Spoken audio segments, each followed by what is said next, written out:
2001년 여름 전북 고성의 해바라기 밭. 매일 밭을 돌보던 박채리는 7월 23일 아무 말 없이 집에 돌아오지 않았습니다. 연락도 없었고 이유도 없었습니다. 그날 이후로 박채리는 어디에서도 발견되지 않았습니다. 도대체 그날 해바라기 밭에서 무슨 일이 있었던 걸까요? 사건의 저편에서 전해드립니다. 이야기를 시작하기 전에 구독과 좋아요는 이처럼 잊혀진 이야기들을 계속 전해드릴 수 있는 큰 힘이 됩니다. 2001년 여름 전북 고성의 해바라기 밭은 한창 노란 꽃으로 물들어 있었습니다. 매년 이맘때면 관광객들이 몰려드는 이곳은 박채린 씨가 10여 년간 갖고 온 터전이었죠. 채린은 새벽같이 일어나 밭을 돌보고 해질 무렵이면 트럭을 타고 집으로 돌아가곤 했습니다. 그런데 7월 23일 채린은 집에 돌아오지 않았어요. 처음엔 남편도 크게 걱정하지 않았습니다. 밭일이 늦어질 때도 가끔 있었으니까요. 하지만 밤 10시가 넘도록 연락이 닿지 않자 남편은 불안해지기 시작했습니다. 휴대폰을 계속 걸었지만 꺼져 있었어요. 결국 남편은 직접 해바라기 밭으로 달려갔습니다.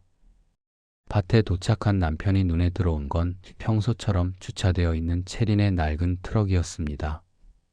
운전석 문은 잠겨 있지 않았고 차 안을 살펴본 남편은 그 자리에서 얼어붙었어요. 채린이 늘 들고 다니던 가방이 없었습니다. 지갑도 휴대폰도 보이지 않았죠. 하지만 차 열쇠는 시동 구멍에 꽂혀 있었습니다. 채린아, 채린아. 남편은 밭 구석구석을 뛰어다니며 아내를 찾았습니다. 키 높이까지 자란 해바라기 사이를 헤집고 다녔지만 채린의 흔적은 어디에도 없었어요. 땀으로 범벅이 된 남편은 결국 경찰에 신고했습니다. 다음 날 아침 경찰이 현장에 도착했습니다. 형사들은 트럭 주변을 세밀하게 조사했어요. 납치의 흔적을 찾으려 했지만 이상하게도 아무것도 발견되지 않았습니다. 폭행의 흔적도 다툼의 흔적도 없었죠. 땅바닥에는 발자국 하나 제대로 남아있지 않았습니다. 차를 여기 두고 간 거라면 누군가 데려간 걸까요? 남편이 떨리는 목소리로 물었습니다. 담당 형사는 고개를 가로저었어요. 글쎄요. 납치라면 보통 흔적이 남습니다. 폭행, 저항, 뭐라도요. 그런데 여기는 너무 깨끗해요. 형사의 말투에는 의심이 묻어났습니다. 경험 많은 형사의 눈에 이 사건은 평범한 실종이 아니었어요. 오히려 계획된 실종처럼 보였습니다. 채린의 가족들은 경찰서로 불려갔습니다. 남편과 시부모님, 그리고 13살 딸 유나까지 모두 조사를 받았어요. 형사는 가족들에게 반복해서 물었습니다. 최근에 박채린 씨와 다툰 적 있으신가요? 없습니다. 우리 며느리는 조용하고 성실한 사람이에요. 시어머니가 손수건으로 눈물을 닦으며 대답했습니다. 경제적으로 어려움은 없었나요? 빚이 있다거나? 아니요. 해바라기 밭도 잘 되고 있었고 빚도 없어요. 남편이 고개를 저었습니다. 하지만 형사는 고개를 끄덕이지 않았어요. 뭔가 석연치 않다는 표정이었죠. 사흘이 지나고 경찰은 가족들을 다시 불렀습니다. 이번엔 분위기가 달랐어요. 형사의 얼굴에는 긴장감이 역력했습니다. 박채린 씨 명의로 최근 대출 신청이 여러 건 있었습니다. 네, 대출요? 남편이 눈을 크게 떴습니다. 처음 듣는 얘기였어요. 지난 2개월 동안 6군데 금융기관에 대출을 신청했더군요. 전부 거절됐지만요. 형사가 서류 뭉치를 펼쳐 보였습니다. 거기엔 채린의 서명이 담긴 대출 신청서들이 가득했어요. 남편은 손이 덜덜 떨렸습니다. 이건 아내 필체가 아닙니다. 그럼 누가 부인 명의로 이런 일을 했을까요? 형사의 눈빛이 날카로워졌습니다. 남편은 대답할 수 없었어요. 머릿속이 하얘졌습니다. 더 충격적인 건 그 다음이었습니다. 형사는 또 다른 서류를 꺼냈어요. 그리고 보험이 3건 가입되어 있습니다. 전부 최근 3개월 이내에 가입됐어요. 생명보험 2건, 상해보험 1건입니다. 보험이요? 저희는 그런 거 가입한 적 없는데요. 시어머니가 황당하다는 듯 말했습니다. 하지만 형사는 냉정했어요. 보험 가입 서류에도 박채린 씨 서명이 있습니다. 가족분들 중 누구도 모르는 일이라고요? 모두가 고개를 저었습니다. 유나도 아빠 옆에 앉아 작은 몸을 떨고 있었어요. 13살 아이가 이해하기엔 너무 복잡한 상황이었습니다. 경찰 조사실을 나서며 남편은 무릎에 힘이 풀렸습니다. 아내가 가족 몰래 돈을 빌리려 했다는 건가요? 아니면 누군가 아내의 이름을 도용한 걸까요? 머릿속이 복잡했습니다. 그날 밤 유나는 자기 방에서 엄마가 떠나기 전날을 떠올렸습니다. 그날 저녁 엄마는 유나를 조용히 불렀어요. 유나야, 이거 잘 간직해. 엄마가 작은 금속 열쇠를 손에 쥐어줬습니다. 평범해 보이는 열쇠였지만 엄마의 표정은 심각했어요. 이게 뭐예요? 지금은 몰라도 돼. 나중에 엄마가 없을 때 필요할 수도 있어. 엄마의 목소리가 떨렸습니다. 유나는 그때 뭔가 이상하다고 느꼈지만 어린 마음에 깊이 생각하지 못했어요. 그저 열쇠를 서랍 깊숙이 넣어두었을 뿐이었죠. 창밖으로는 여름밤 벌레 소리만 들려왔습니다.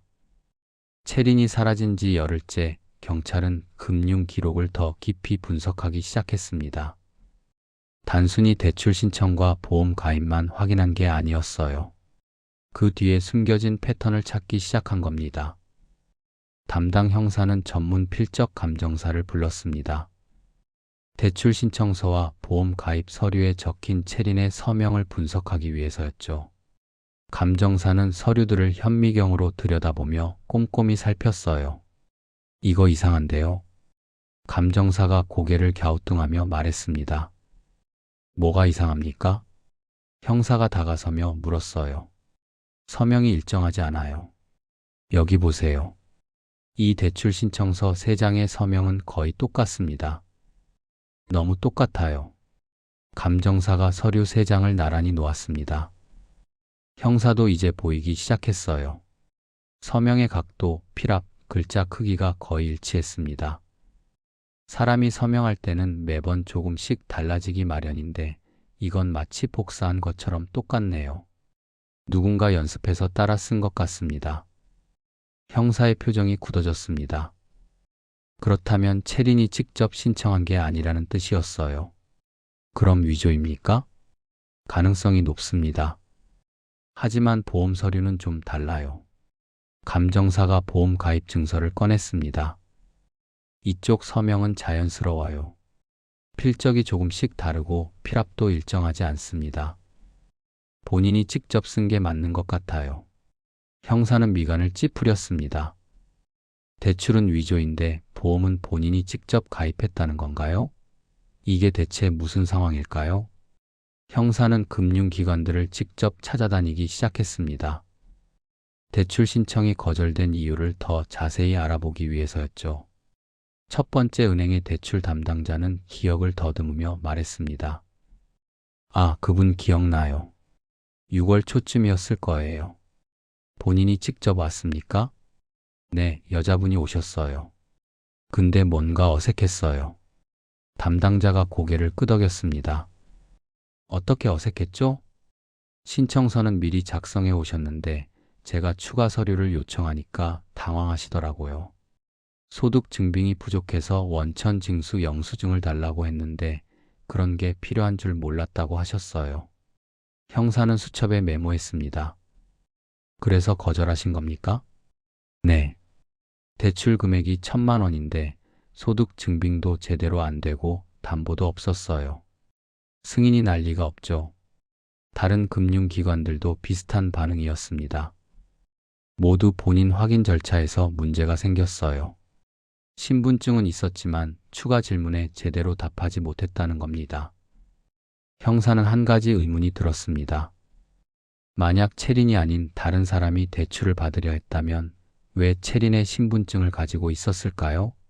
그리고 채린은 그 사실을 알고 있었을까요?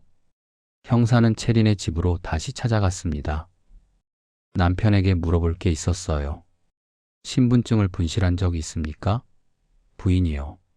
아니요, 그런 적 없는데요. 남편이 고개를 저었습니다. 혹시 신분증 사본을 누군가에게 준 적은요? 글쎄요. 기억이 안 나는데요.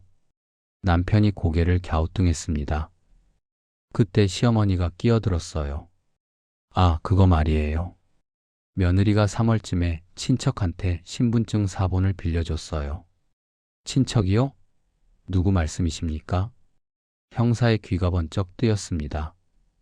시동생이요. 남편 동생. 뭐 서류 작성할 일이 있다고 빌려달래서 줬다고 하더라고요.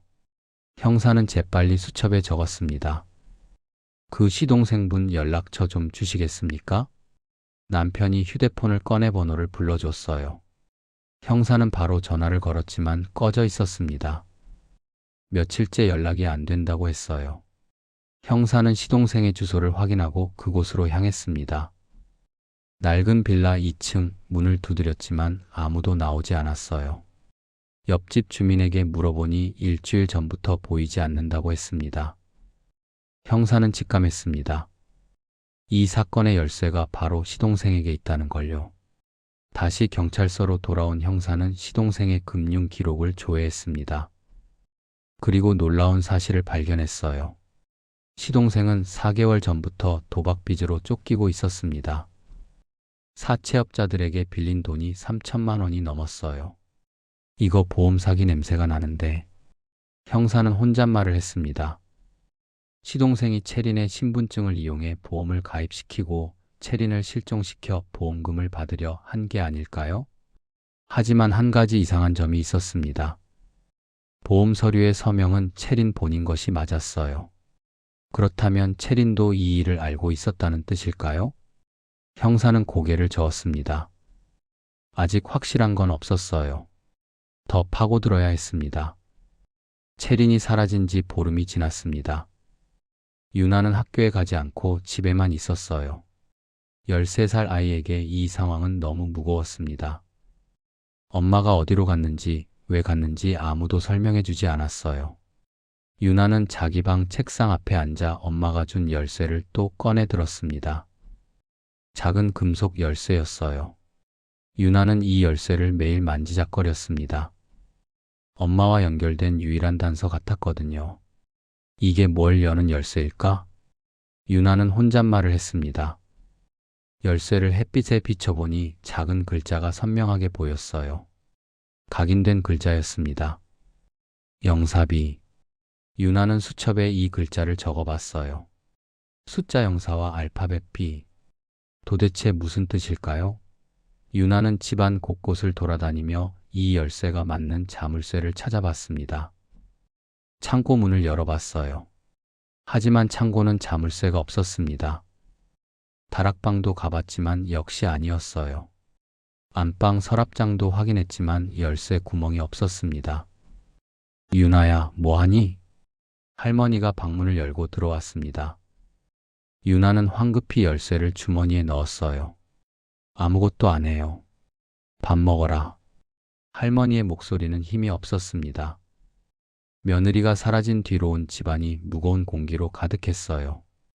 유나는 부엌으로 가서 국을 한 숟갈 떠먹었습니다. 하지만 목으로 넘어가지 않았어요. 엄마 생각만 났습니다. 엄마도 지금 밥을 먹고 있을까요? 어디선가 유나를 그리워하고 있을까요? 그날 오후 유나는 동네를 걷다가 문득 한 가지를 떠올렸습니다. 마을 입구에 있는 공동 창고였어요. 그곳엔 마을 사람들이 농기구나 짐을 보관하는 작은 창고들이 줄지어 있었습니다. 유나는 뛰기 시작했습니다. 공동 창고까지는 10분 정도 거리였어요. 숨이 찼지만 멈추지 않았습니다. 공동 창고에 도착한 유나는 주위를 둘러봤어요. 낡은 컨테이너 같은 창고들이 20개쯤 늘어서 있었습니다. 각 창고마다 번호판이 붙어 있었어요. 01A, 02A, 03A. 유나는 번호를 확인하며 걸었습니다. 그리고 네 번째 줄 두 번째 창고 앞에서 멈췄어요. 04B. 바로 열쇠에 새겨진 번호였습니다. 유나의 심장이 빠르게 뛰기 시작했어요. 손이 떨렸습니다. 주머니에서 열쇠를 꺼냈어요. 창고 문에는 낡은 자물쇠가 걸려 있었습니다. 유나는 열쇠를 자물쇠 구멍에 넣었어요. 딸깍 소리와 함께 자물쇠가 열렸습니다. 유나는 숨을 크게 들이마셨습니다. 천천히 창고 문을 열었어요. 삐걱 녹슨 경첩이 소리를 냈습니다. 창고 안은 어두웠습니다. 유나는 휴대폰 불빛을 켰어요. 희미한 빛이 창고 안을 비췄습니다. 먼지가 수북이 쌓인 선반이 보였어요. 그리고 그 위에 낡은 가방 하나가 놓여 있었습니다. 유나는 떨리는 손으로 가방을 집었어요. 생각보다 무거웠습니다. 가방을 열자 여러 가지 물건이 나왔어요. 먼저 눈에 들어온 건 두툼한 노트였습니다. 유나는 노트를 꺼내 첫 장을 펼쳤어요. 엄마의 필체였습니다. 2001년 5월 3일. 오늘 시동생이 찾아왔다. 신분증 사본 좀 빌려달라고 했다. 서류 작성할 일이 있다고 했다. 이상했지만 거절할 수 없었다. 유나는 다음 장을 넘겼습니다. 5월 17일. 은행에서 전화가 왔다. 내 명의로 대출 신청이 들어왔다는데 나는 신청한 적이 없다. 이상하다. 유나의 손이 더 떨렸습니다. 계속 읽어 내려갔어요. 6월 2일. 시동생이 보험 서류를 들고 왔다. 가입만 해달라고 했다. 나중에 취소할 수 있다고 했다. 거절했더니 울먹였다. 빚쟁이들한테 쫓기고 있다고 했다. 어쩔 수 없이 서명했다. 유나는 눈물이 차올랐습니다.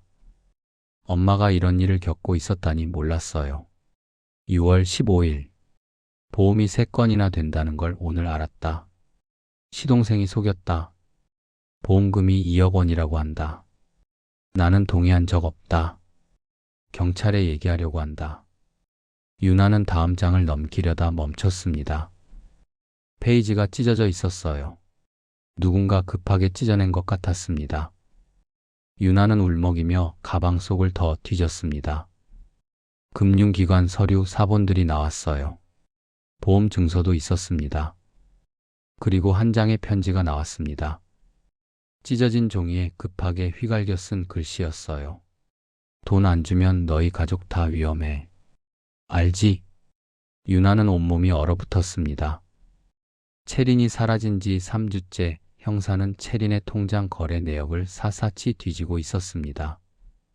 보험료 80만 원이 매달 빠져나간 건 이미 확인했어요. 하지만 형사는 더 깊이 파고들었습니다. 이상하네요. 형사가 모니터를 들여다보며 중얼거렸습니다. 5월부터 7월까지 채린의 통장에서 이상한 출금 내역이 보였어요.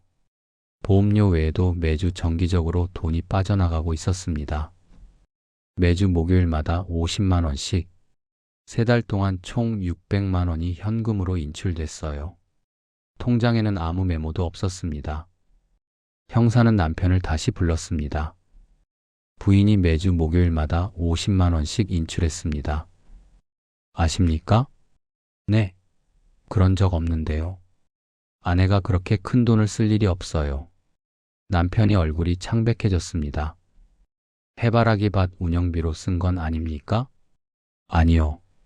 밭 운영비는 따로 계좌가 있어요. 생활비 통장에서 그렇게 큰 돈을 빼갈 이유가 없습니다. 형사는 고개를 끄덕이며 기록했습니다. 600만 원이라는 돈이 대체 어디로 간 걸까요? 혹시 부인이 목요일마다 어디 가시는 곳 있었습니까? 남편은 잠시 생각에 잠겼습니다. 목요일은 아내가 장 보러 가는 날이었어요. 시장에 갔다가 저녁 무렵에 돌아왔죠. 시장만 가셨습니까? 네, 제가 알기론 그래요. 형사는 시장 주변 CCTV를 확보했습니다. 6월 초부터 7월까지 목요일 영상들을 모두 확인했어요. 그리고 패턴을 발견했습니다. 채리는 매주 목요일 오후 2시쯤 시장에 도착했어요. 장을 보고 나서 오후 3시쯤 시장을 빠져나갔습니다. 그런데 집으로 바로 가지 않았어요. CCTV에 잡힌 채리는 시장에서 300m 떨어진 골목으로 들어갔습니다. 그곳은 낡은 상가 건물들이 모여 있는 곳이었어요. 형사는 직접 그곳으로 향했습니다. 골목 안쪽에는 작은 사무실들이 즐비했습니다. 부동산, 보험 설계사 사무실, 그리고 눈에 띄는 간판 하나가 있었어요. 대명종합금융. 형사는 그 문을 열고 들어갔습니다. 안에는 50대쯤 되어 보이는 남자가 앉아 있었어요. 무슨 일이십니까? 남자가 형사를 올려다봤습니다. 경찰입니다. 박채린이라는 사람 아십니까? 남자의 표정이 굳어졌습니다. 모르는데요. 이 여자 알죠? 형사가 채린의 사진을 내밀었습니다. 남자는 잠시 사진을 들여다보더니 고개를 저었어요. 처음 보는 사람인데요. 이 장부는 뭡니까? 형사가 책상 위에 놓인 장부를 펼쳤습니다. 거기엔 여러 사람의 이름과 금액이 적혀 있었어요. 그 중에 박채린이라는 이름이 선명하게 보였습니다. 5월 11일 50만 원, 5월 18일 50만 원, 6월 1일 50만 원. 형사가 소리내어 읽었습니다. 남자는 말문이 막혔어요. 이거 대부업 아닙니까? 등록은 하셨습니까? 등록했습니다. 합법적으로 운영하고 있어요. 남자가 방어적으로 대답했습니다. 박채린 씨가 여기서 돈을 빌렸습니까? 아닙니다. 저희한테 돈을 갚으러 온 거예요. 갚다니요? 누구 빚을요? 남자는 잠시 망설이다가 입을 열었습니다. 김태수라는 사람. 작년부터 저희한테 돈을 빌렸는데 석 달 전부터 연락이 안 됐어요. 그래서 보증인한테 연락했죠. 형사의 눈빛이 날카로워졌습니다. 보증인이 박채린 씨였습니까? 네.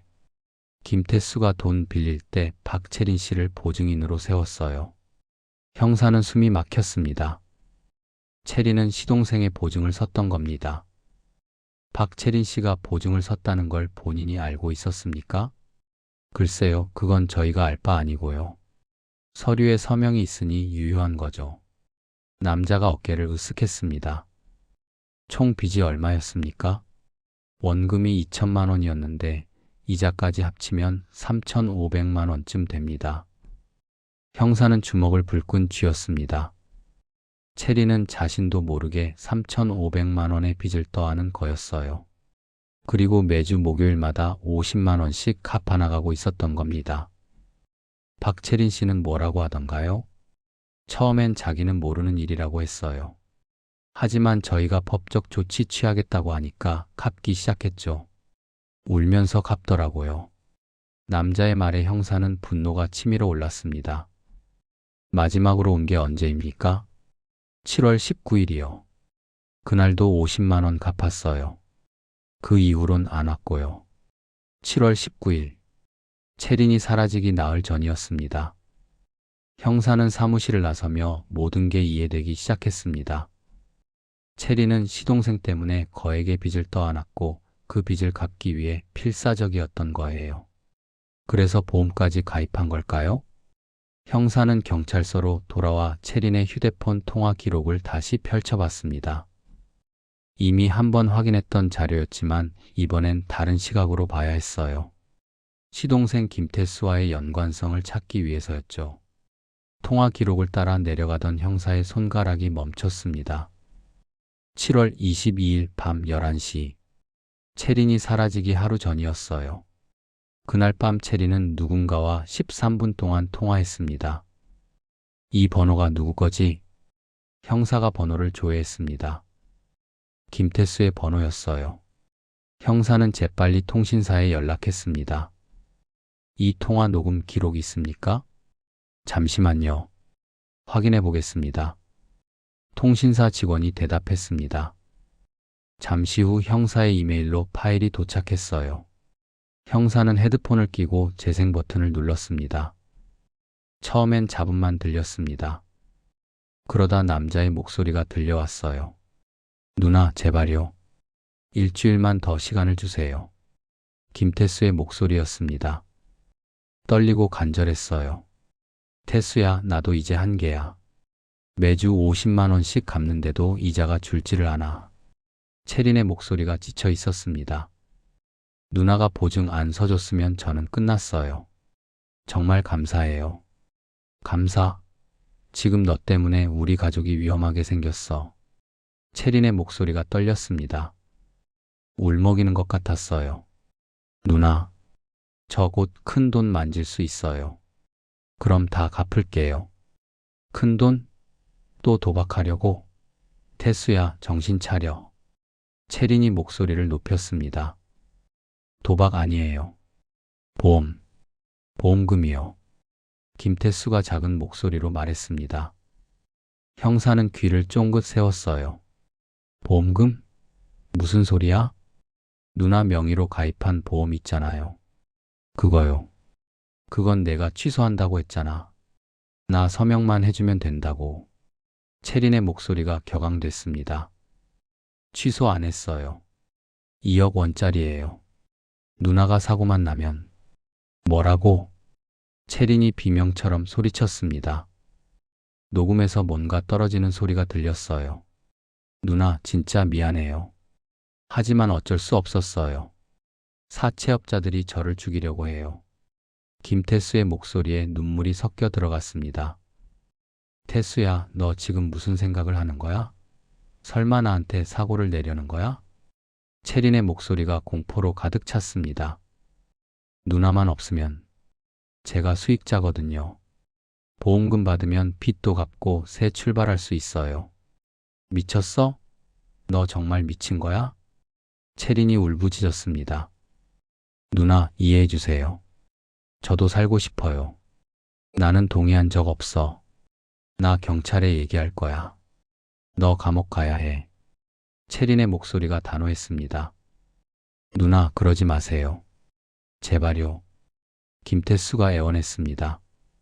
너 때문에 내가 얼마나 고생했는데. 빚도 내가 갚고 있잖아. 그런데 이제 나를 죽이려고? 죽이는 게 아니라 그냥 사고처럼. 그만해. 나 내일 당장 경찰서 갈 거야. 넌 체포될 거야. 체린이 소리쳤습니다. 그리고 통화가 끊어졌어요. 형사는 헤드폰을 벗었습니다. 손이 떨렸어요. 이건 단순한 실종이 아니었습니다. 계획된 범죄였어요. 형사는 즉시 수사팀을 소집했습니다. 김태수를 긴급 수배합니다. 살인 예비 혐의입니다. 회의실에 긴장감이 감돌았습니다. 박채린 씨가 실종된 게 아니라 납치됐을 가능성이 큽니다. 김태수가 보험금을 타기 위해 누나를 해쳤을 수 있어요. 형사가 설명했습니다. 팀원들의 얼굴이 굳어졌어요. 하지만 현장에서 폭행 흔적이 없었잖아요. 한 형사가 물었습니다. 그래서 더 의심스럽습니다. 김태수는 계획적으로 움직였어요. 흔적을 남기지 않으려고 했던 겁니다. 형사는 화이트보드에 타임라인을 그리기 시작했습니다. 7월 22일 밤 11시 김태수와 박채린 통화. 박채린이 경찰 신고 예고. 7월 23일 저녁 박채린 실종. 이건 우연이 아닙니다. 그럼 김태수가 다음날 누나를 납치한 겁니까? 가능성이 높습니다. 박채린이 경찰에 신고하기 전에 먼저 움직인 거죠. 형사는 주먹을 쥐었습니다. 김태수의 행적을 추적하세요. 7월 23일 그의 위치를 확인해야 합니다. 휴대폰 기지국 기록, CCTV, 목격자 전부 찾으세요. 팀원들이 뿔뿔이 흩어졌습니다. 형사는 다시 녹음 파일을 재생했어요. 체린의 울먹이는 목소리가 귓가에 맴돌았습니다. 나는 동의한 적 없어. 나 경찰에 얘기할 거야. 이 말이 체린의 마지막 저항이었을까요? 형사는 창밖을 바라봤습니다. 어딘가에 체린이 있을 거예요. 살아있기를 바랄 뿐이었습니다. 그날 밤 형사는 체린의 남편에게 전화했습니다. 부인이 실종되기 전날 밤 시동생과 통화했습니다. 내용이 안 좋습니다. 무슨 내용인데요? 남편의 목소리가 떨렸습니다. 직접 들어보시는 게 좋겠습니다. 내일 경찰서로 나오시겠습니까? 네, 알겠습니다. 전화를 끄는 형사는 깊은 한숨을 쉬었습니다. 이제 가족들도 진실을 알게 될 거예요. 시동생이 며느리를 해치려 했다는 끔찍한 진실을요. 다음 날 아침 형사는 광역수사대와 합동회의를 열었습니다. 회의실 벽면에는 전국에서 발생한 유사 사건들의 자료가 붙어 있었어요. 최근 6개월 동안 전북 지역에서 보험 사기 관련 실종 사건이 3건 더 있었습니다. 광역수사대 팀장이 자료를 펼쳤습니다. 형사는 자료를 유심히 살폈어요. 패턴이 비슷합니다. 모두 고액 생명보험 가입 후 3개월에서 6개월 사이에 실종됐어요. 팀장이 설명을 이어갔습니다. 피해자들의 공통점은 뭡니까? 형사가 물었습니다. 전부 40대에서 50대 여성입니다. 그리고 보험 수익자가 친척이나 지인으로 되어 있어요. 본인은 아니고요. 박채린 씨 사건과 똑같네요. 형사가 고개를 끄덕였습니다. 더 놀라운 건 이겁니다. 팀장이 또 다른 서류를 꺼냈어요. 3건 모두 같은 보험 설계사가 관여했습니다. 이름은 정민호. 48세, 전주 거주. 형사의 눈빛이 날카로워졌습니다. 그 사람 지금 어디 있습니까? 이틀 전부터 연락이 안 됩니다. 사무실도 비었고요. 팀장이 답했습니다. 김태수와 연결고리가 있을 가능성이 높습니다. 둘 다 동시에 잠적했어요. 형사는 주먹을 쥐었습니다. 이건 단순한 개인 범죄가 아니었어요. 조직적인 보험 사기 범죄였습니다. 정민호의 통화 기록을 확보하세요. 김태수와 접촉한 흔적을 찾아야 합니다. 형사가 지시했습니다. 2시간 후 결과가 나왔습니다. 정민호는 지난 3개월 동안 김태수와 23차례 통화했어요. 특히 7월 22일 채린이 김태수와 통화하기 2시간 전에 정민호와 김태수가 40분 동안 통화한 기록이 있었습니다. 이거 봐요. 정민호가 김태수에게 지시한 겁니다. 형사가 모니터를 가리켰습니다. 그럼 정민호가 주범이고 김태수는 실행범이란 얘기네요. 다른 형사가 말했습니다. 맞습니다. 정민호는 보험 전문가예요. 어떻게 하면 보험금을 받을 수 있는지 정확히 알고 있었을 겁니다. 형사는 정민호의 과거 기록을 뒤지기 시작했습니다. 그리고 충격적인 사실을 발견했어요.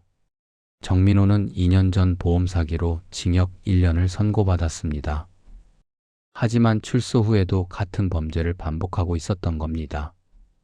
이 사람 전과가 있었네요. 그런데 왜 또 보험 설계사 자격이 있는 거죠? 자격 정지 기간이 끝났나 봅니다. 형사는 이를 악물었습니다. 정민호의 집과 사무실을 압수수색하세요. 증거를 찾아야 합니다. 팀원들이 움직였습니다. 그날 오후 정민호의 사무실에서 중요한 증거가 나왔습니다.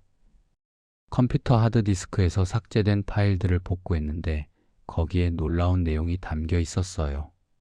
파일을 열자 여러 사람의 이름과 보험 정보가 빼곡히 적혀 있었어요. 박채린의 이름도 있었습니다. 피해자 이름, 보험 금액, 수익자, 진행 상태. 형사가 항목들을 읽어 내려갔습니다. 진행 상태란에는 대기 중, 실행 예정, 완료 같은 표시가 있었어요. 박채린의 상태는 실행 예정 7월 24일로 되어 있었습니다. 채린이 실종된 다음 날이었어요. 이건 살인 계획표잖아요. 한 형사가 경악했습니다. 맞습니다. 정민호와 김태수는 박채린을 죽이려고 계획했어요. 보험금을 타기 위해서요. 형사의 목소리가 떨렸습니다. 파일을 더 살펴보니 다른 피해자들의 정보도 있었습니다. 이미 완료로 표시된 사람이 4명이나 됐어요. 형사는 그 이름들을 확인했습니다. 전부 실종자 명단에 올라 있는 사람들이었습니다. 이 사람들을 찾아야 합니다. 살아있는지 확인해야 해요. 형사가 급히 지시했습니다. 그날 저녁 형사는 채린의 가족을 다시 불렀습니다. 남편과 시부모님이 경찰서에 왔어요. 3사람 모두 지친 얼굴이었습니다. 부인이 조직적인 보험 사기 범죄에 휘말렸습니다. 형사가 조심스럽게 입을 열었습니다. 조직이요? 남편이 눈이 커졌습니다. 네. 시동생 김태수는 혼자 움직인 게 아니었어요. 배후에 정민호라는 보험 설계사가 있었습니다. 형사가 설명했습니다. 시어머니가 손으로 입을 막았어요. 그럼 우리 며느리가 생명이 위험한 상황입니다. 범인들은 보험금을 타기 위해 박채린 씨를 없애려고 했어요. 형사의 말에 남편이 의자를 박차고 일어났습니다. 그럼 지금 아내가 어디 있는 겁니까? 살아있기는 한 겁니까? 찾고 있습니다. 최선을 다하고 있어요. 형사가 남편을 진정시켰습니다. 태수 이 자식, 어떻게 형수를? 시아버지가 주먹으로 테이블을 쳤습니다. 쿵 소리가 회의실에 울렸어요. 김태수와 정민호를 반드시 잡겠습니다. 그리고 박채린 씨를 꼭 찾아내겠습니다. 형사가 다짐했습니다. 하지만 마음 한구석에는 불안이 자리 잡고 있었어요. 과연 채린은 아직 살아있을까요? 채린이 사라진 지 5주째 형사는 정민호의 컴퓨터에서 발견한 완료 표시된 4명의 명단을 추적하고 있었습니다. 이들은 모두 지난 2년 동안 실종 신고가 접수된 사람들이었어요. 형사는 그중 가장 최근 실종자인 이정숙 씨의 가족을 찾아갔습니다. 6개월 전 실종됐고 채린과 비슷한 상황이었어요. 전주시 외곽의 낡은 주택, 문을 두드리자 50대 남자가 나왔습니다. 이정숙의 남편이었어요. 경찰입니다. 부인 실종 건으로 다시 조사하려고 합니다. 형사가 신분증을 보여줬습니다. 남편이 얼굴이 어두워졌어요. 또요? 벌써 몇 번째인지. 아내는 안 돌아올 겁니다. 남편의 목소리에 체념이 묻어났습니다. 혹시 부인이 보험에 가입한 거 아십니까? 형사가 물었습니다. 남편이 고개를 끄덕였어요. 네, 알아요. 생명보험이요. 근데 그게 왜요? 누가 권유했습니까? 처남이요. 제 처남이 돈이 급하다고. 누나 명의로 보험 좀 들어달라고 했어요. 형사의 눈빛이 날카로워졌습니다. 처남 이름이 뭡니까? 송기범입니다. 왜 그러시는데요? 형사는 수첩에 재빨리 적었습니다. 그 처남분 지금 연락되십니까? 아니요. 아내 실종된 뒤로 연락이 안 돼요. 6개월째요. 남편이 한숨을 쉬었습니다. 보험금은 누가 받게 되어 있습니까? 처남이요. 수익자가 처남으로 되어 있대요. 아내가 그렇게 해줬다나 뭐라나. 형사는 모든 게 연결되는 걸 느꼈습니다. 채린 사건과 똑같은 패턴이었어요. 혹시 정민호라는 사람 아십니까? 보험 설계사요. 형사가 물었습니다. 남편이 얼굴이 굳어졌어요. 아, 그 사람. 알죠. 처남이 데려온 사람이에요. 그 사람이 보험 가입 서류 다 처리했어요. 형사는 확신했습니다. 정민호와 송기범도 한패였던 겁니다. 송기범 씨 주소 좀 알려주시겠습니까? 남편이 주소를 불러줬습니다. 형사는 바로 그곳으로 향했어요. 송기범의 집은 원룸 건물 3층이었습니다. 하지만 이미 비어 있었어요. 집주인에게 물어보니 6개월 전 월세를 안 내고 잠적했다고 했습니다. 짐은 어떻게 됐습니까? 창고에 그대로 있어요. 연락이 안 돼서 버릴 수도 없고. 형사는 창고를 뒤졌습니다. 낡은 가구와 옷가지들 사이에서 서류 봉투를 발견했어요. 안에는 대부업체 독촉장이 수십 장 들어 있었습니다. 이것도 빚쟁이한테 쫓기다가. 형사가 중얼거렸습니다. 그날 저녁 형사는 긴급 회의를 열었습니다. 패턴이 명확합니다. 정민호는 빚에 쪼들리는 사람들을 찾아냅니다. 그리고 가족 명의로 고액 보험을 들게 하죠. 수익자는 빚쟁이 본인으로 하고요. 형사가 화이트보드에 도식을 그렸습니다. 그 다음은? 다른 형사가 물었습니다. 피해자를 없앱니다. 사고사나 실종으로 위장해서요. 그럼 보험금이 수익자에게 가죠. 빚쟁이는 빚을 갚고 정민호는 수수료를 챙기는 겁니다. 그럼 지금까지 4명이나 한 형사가 경악했습니다. 맞습니다. 우리가 지금 찾아야 하는 건 2가지입니다. 첫째, 김태수와 정민호 그리고 송기범의 행방. 둘째, 4명의 실종자들이 정말 죽었는지 확인하는 겁니다. 형사의 목소리가 무거웠습니다. 혹시 살아있는 거 아닙니까? 그럴 가능성도 있습니다. 하지만 범인들 입장에선 피해자가 살아있으면 안 됩니다. 증인이니까요. 회의실이 무거운 침묵에 잠겼습니다. 그때 한 형사가 급히 들어왔습니다. 팀장님, 제보가 들어왔습니다. 무슨 제보? 전남 순천에서 김태수로 추정되는 남자가 목격됐다고 합니다. 1시간 전이요. 형사가 벌떡 일어났습니다. 지금 출발한다. 수사팀 전원 집합. 드디어 실마리가 잡혔습니다. 형사는 재킷을 집어들며 속으로 다짐했어요. 김태수, 이제 끝이다. 경찰차 사이렌이 울리기 시작했습니다. 순천까지는 2시간 거리였어요.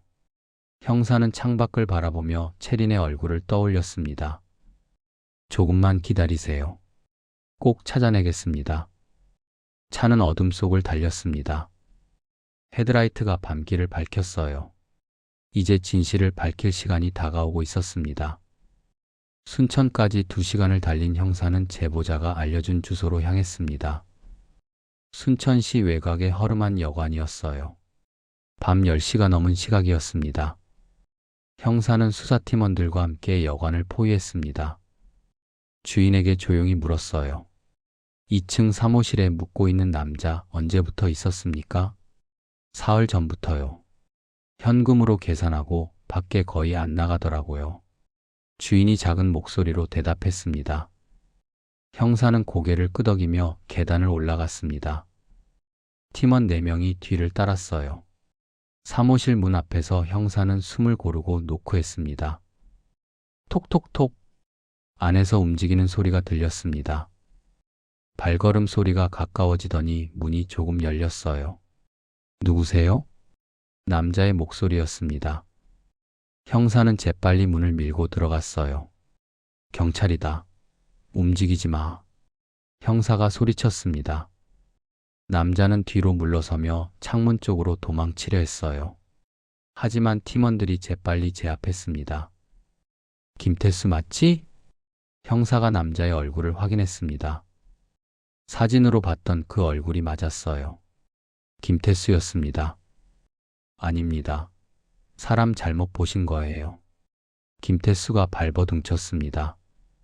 하지만 형사는 그의 지갑을 열었어요. 신분증이 나왔습니다. 김태수 본인이었어요. 김태수, 박채린 살인 예비 및 보험 사기 혐의로 긴급 체포한다. 형사가 수갑을 채우며 말했습니다. 김태수의 얼굴이 창백해졌어요. 저는 아무것도 안 했어요. 누나는 제가 안 죽였어요. 김태수가 소리쳤습니다. 그럼 어디 있는데? 박채린이 어디 있어? 형사가 김태수의 멱살을 잡았습니다. 모릅니다. 정말 몰라요. 김태수가 눈물을 흘렸습니다. 형사는 김태수를 경찰차에 태웠습니다. 그리고 다시 전북으로 향했어요. 새벽 2시쯤 경찰서에 도착했습니다. 조사실에 앉은 김태수는 고개를 떨구고 있었습니다. 형사는 책상을 탁 치며 물었어요. 왜 도망 다녔어? 무서웠어요. 김태수가 떨리는 목소리로 대답했습니다. 뭐가 무서워? 내가 한 짓이 무서웠나? 아니요. 제가 한 게 아니에요. 김태수가 고개를 들었습니다. 눈이 충혈되어 있었어요. 그럼 정민호가 다 한 거야? 형사가 물었습니다. 김태수는 잠시 망설이다가 고개를 끄덕였어요. 네. 정민호가 시킨 거예요. 처음부터 얘기해봐. 어떻게 시작됐어? 형사가 녹음기를 켰습니다. 김태수는 한숨을 쉬며 입을 열었습니다. 작년에 도박으로 빚이 생겼어요. 3천만 원. 사채업자들한테 쫓기고 있었죠. 그때 정민호를 만났어요. 어디서? 도박장에서요. 정민호도 거기 자주 왔거든요. 제 사정을 얘기했더니 해결 방법이 있다고 하더라고요. 김태수의 목소리가 떨렸습니다. 무슨 방법? 보험이요. 가족 명의로 보험을 들고 그 사람이 사고를 당하면 보험금을 받는 거래요. 형사는 이를 악물었습니다. 그래서 누나한테 보험을 들게 한 거지? 네. 처음엔 그냥 보험만 들면 된다고 했어요. 누나 몰래 서류만 처리하면 된다고요. 거짓말하지 마. 내가 누나 신분증 사본 빌렸잖아. 맞아요. 3월에 빌렸어요. 정민호한테 줬죠. 김태수가 고개를 숙였습니다. 그 다음은? 정민호가 보험을 3건이나 들었어요. 전부 제가 수익자였고요. 2억 원이래요. 너는 그게 뭘 의미하는지 알았나? 형사가 차갑게 물었습니다. 처음엔 몰랐어요. 그냥 서류상으로만 그렇게 하는 줄 알았어요. 근데 6월쯤에 정민호가 그러더라고요. 누나를 없애야 한다고. 김태수의 목소리가 작아졌습니다. 그래서 뭐라고 했어? 싫다고 했죠. 누나를 어떻게 죽여요? 김태수가 소리쳤습니다. 그런데 왜 7월 22일 밤에 누나한테 전화해서 협박했어? 녹음 다 있어. 형사가 휴대폰을 꺼내 녹음 파일을 재생했습니다. 김태수의 목소리가 흘러나왔어요. 누나만 없으면 제가 수익자거든요. 보험금 받으면 빚도 갚고 새 출발할 수 있어요. 김태수는 자기 목소리를 듣고 주저앉았습니다. 정민호가 시킨 거예요. 그날 밤 정민호가 저한테 전화했어요. 누나를 설득하라고. 조용히 사라지라고 하라고요. 설득? 그게 설득이야? 협박이지. 형사가 책상을 쳤습니다. 정말 죽일 생각은 없었어요. 그냥 겁만 주려고. 그래서 박채리는 어디 있어? 내가 어디 숨겼어? 몰라요. 정말 몰라요. 7월 23일 밤에 정민호가 저한테 전화했어요. 다 끝났다고. 이제 보험금만 기다리면 된다고요. 김태수가 울먹였습니다. 그럼 정민호가 박채린을 죽였다는 거야? 모르겠어요. 정민호는 그 뒤로 연락이 안 돼요. 형사는 주먹을 쥐었습니다. 정민호를 찾아야 했습니다. 그가 모든 열쇠를 쥐고 있었어요. 김태수를 체포한 다음 날 형사는 김태수의 휴대폰 기록을 분석했습니다. 삭제된 문자 메시지들을 복구했어요. 그 중에 정민호와 주고받은 메시지가 있었습니다. 7월 23일 오후 6시 정민호가 보낸 문자였습니다. 지금 가는 중. 강변 창고로 데려갈게. 형사의 심장이 빠르게 뛰기 시작했습니다. 강변 창고라니 어디를 말하는 걸까요? 형사는 김태수를 다시 신문실로 불렀습니다. 강변 창고가 어디야? 모르는데요. 김태수가 고개를 저었습니다. 거짓말하지 마. 내 휴대폰에 정민호가 보낸 문자 있어. 형사가 휴대폰을 들이밀었습니다. 김태수의 얼굴이 창백해졌어요. 아, 그거. 어서 말해. 박채린이 거기 있는 거 아니야? 형사가 소리쳤습니다. 섬진강 하류요. 거기 폐창고가 있어요. 정민호가 가끔 거기서 일을 처리했대요. 김태수의 목소리가 떨렸습니다. 일을 처리했다고? 무슨 일? 사람들을 감금했대요. 보험금 타려면 실종 상태로 만들어야 하니까요. 형사는 즉시 수사팀을 소집했습니다. 섬진강 하류 폐창고, 그곳이 채린이 있는 곳일지도 몰랐어요. 오전 10시 경찰 차량 5대가 섬진강으로 향했습니다. 1시간을 달려 도착한 곳은 강변의 낡은 공장 지대였어요. 오래전 폐업한 공장들이 줄지어 서 있었습니다. 저기요.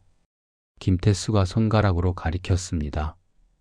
강변 끝자락에 녹슨 철문이 달린 창고가 보였어요. 형사는 권총을 꺼내 들고 조심스럽게 다가갔습니다. 팀원들도 긴장한 표정으로 뒤를 따랐어요. 창고 문은 잠겨 있었습니다. 형사는 망치로 자물쇠를 부쉈어요.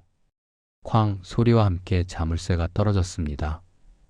문을 열자 악취가 풍겨 나왔습니다. 오랫동안 환기가 안 된 냄새였어요. 형사는 손전등을 켜고 안으로 들어갔습니다. 창고 안은 어두웠습니다. 희미한 불빛이 구석구석을 비췄어요. 낡은 기계들과 쓰레기 더미가 보였습니다. 아무도 없는 것 같은데요. 한 형사가 말했습니다.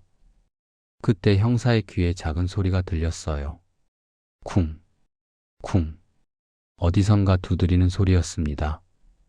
형사는 소리가 나는 쪽으로 달려갔어요. 창고 안쪽 작은 철문이 보였습니다. 여기 사람 있어요? 형사가 소리쳤습니다. 살려주세요. 희미한 목소리가 들렸습니다. 여자 목소리였어요. 형사는 재빨리 철문을 열었습니다.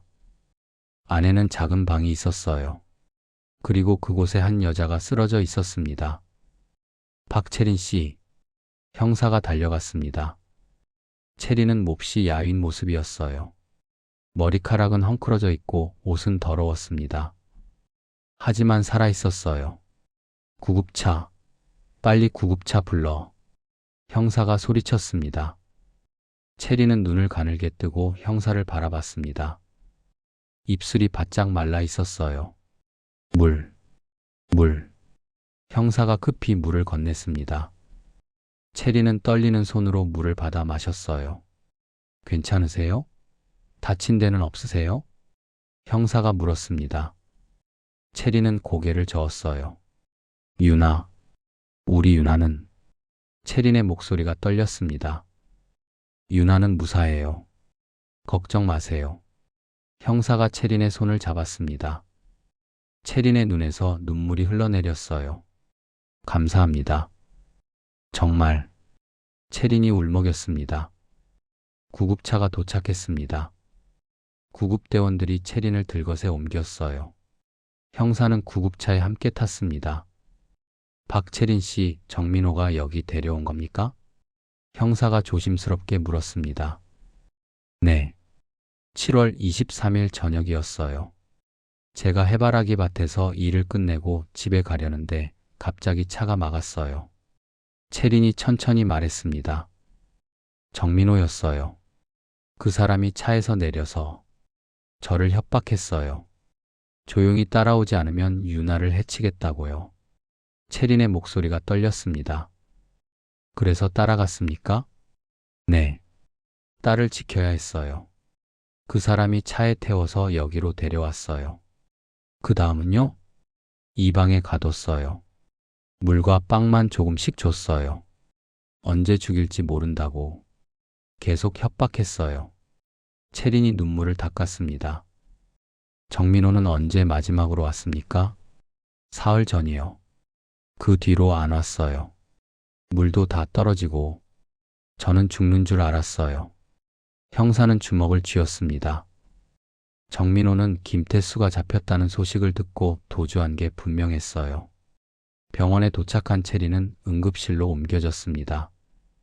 의사가 진찰한 결과 심한 탈수와 영양실조였어요. 하지만 생명에는 지장이 없었습니다. 형사는 복도에서 체린의 남편에게 전화했습니다. 부인 찾았습니다. 지금 병원에 있어요.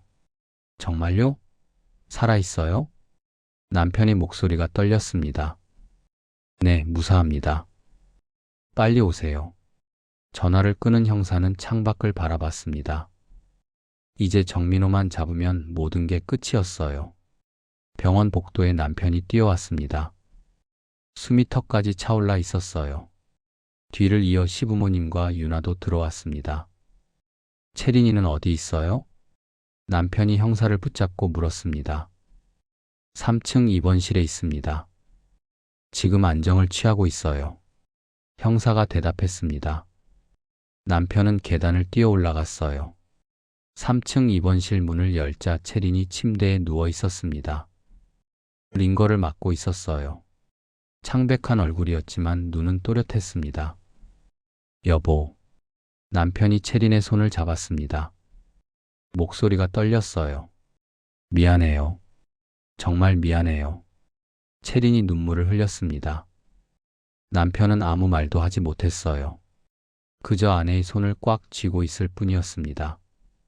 엄마, 유나가 병실로 뛰어들어왔습니다. 채린은 딸을 보자 울음을 터뜨렸어요. 유나야. 유나는 엄마 품에 안겼습니다. 모녀는 한참을 울었어요. 시부모님도 눈시울을 붉혔습니다. 시어머니가 채린의 이마를 쓰다듬었습니다. 어머님, 죄송해요. 걱정 많이 끼쳤죠? 채린이 고개를 숙였습니다. 아니야. 내가 무슨 잘못이니? 다 그 못된 놈들 때문이지. 시아버지가 주먹을 불끈 쥐었습니다. 다음 날 오전 형사는 채린에게 정식으로 진술을 받았습니다. 채린은 천천히 모든 걸 설명했어요. 3월에 시동생이 신분증 사본을 빌려달라고 했어요. 서류 작성한다고요. 거절할 수 없었어요. 채린의 목소리가 작았습니다. 그 다음에 대출 신청이 들어온 걸 알았습니다. 은행에서 전화가 왔거든요. 그때 이상하다고 느꼈어요. 시동생한테 물어봤습니까? 형사가 물었습니다. 네, 따져 물었죠. 그랬더니 빌린 돈 때문이라고 했어요. 제가 모르는 사이에 제 명의로 보증을 섰대요. 채린이 한숨을 쉬었습니다. 그래서 빚을 갚기 시작했습니까? 네. 대부업체에서 독촉이 왔어요. 법적 조치를 취하겠다고요. 저는 어쩔 수 없이 갚기 시작했어요. 매주 50만 원씩요. 가족한테는 얘기 안 하셨어요? 못했어요. 시댁 식구들이 알면 집안이 난리 날 것 같았어요. 시동생도 죄인 될 거고요. 채린의 눈에 눈물이 맺혔습니다. 6월쯤에 보험 얘기가 나왔습니다. 시동생이 정민호라는 사람을 데려왔어요. 그 사람이 보험 들어달라고 했어요. 그때는 몰랐습니까? 뭔가 이상하다는 걸 의심은 했어요. 근데 시동생이 울면서 빌더라고요. 이것만 해주면 빚을 다 갚을 수 있다고요. 저는 어리석게도 믿었어요. 채린이 고개를 떨궜습니다. 7월 22일 밤 통화 기억나십니까? 네. 그날 밤 시동생이 전화했어요. 그리고 충격적인 말을 했어요. 제가 사고를 당해야 보험금을 받을 수 있다고요. 채린의 목소리가 떨렸습니다.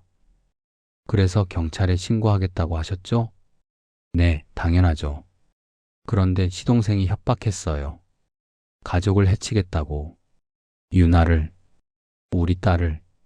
채린이 울먹였습니다. 그 다음 날 정민호가 납치한 겁니까? 네. 딸을 지켜야 했어요. 제가 따라가면 유나는 살 수 있잖아요. 형사는 가슴이 먹먹했습니다. 채린은 끝까지 가족을 지키려 했던 겁니다.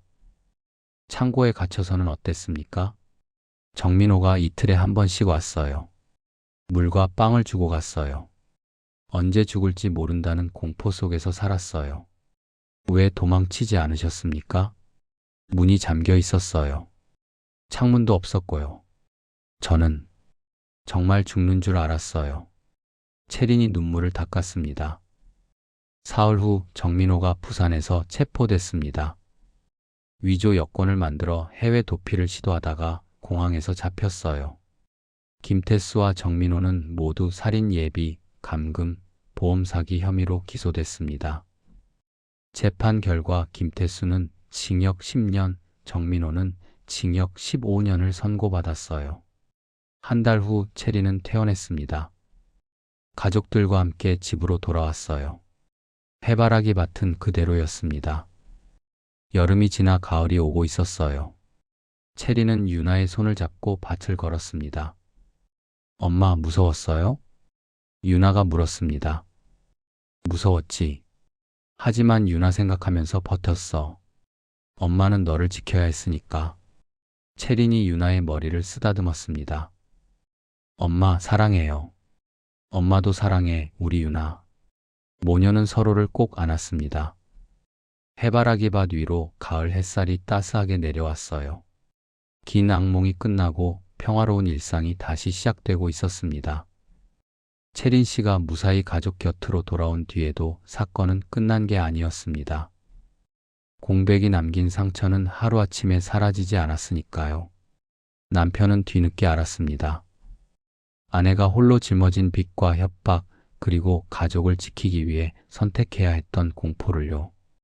유나 역시 엄마가 떠난 게 아니라 버틴 거였다는 사실을 그제야 이해했습니다. 이 사건은 미제로 남지 않았습니다. 하지만 한 사람의 실종이 남긴 흔적은 체포와 판결만으로 지워지지 않습니다.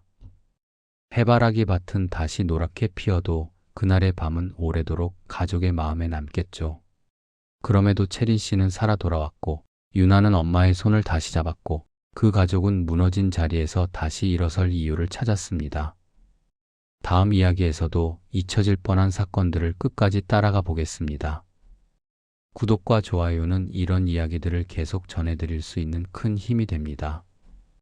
시청해주셔서 감사합니다.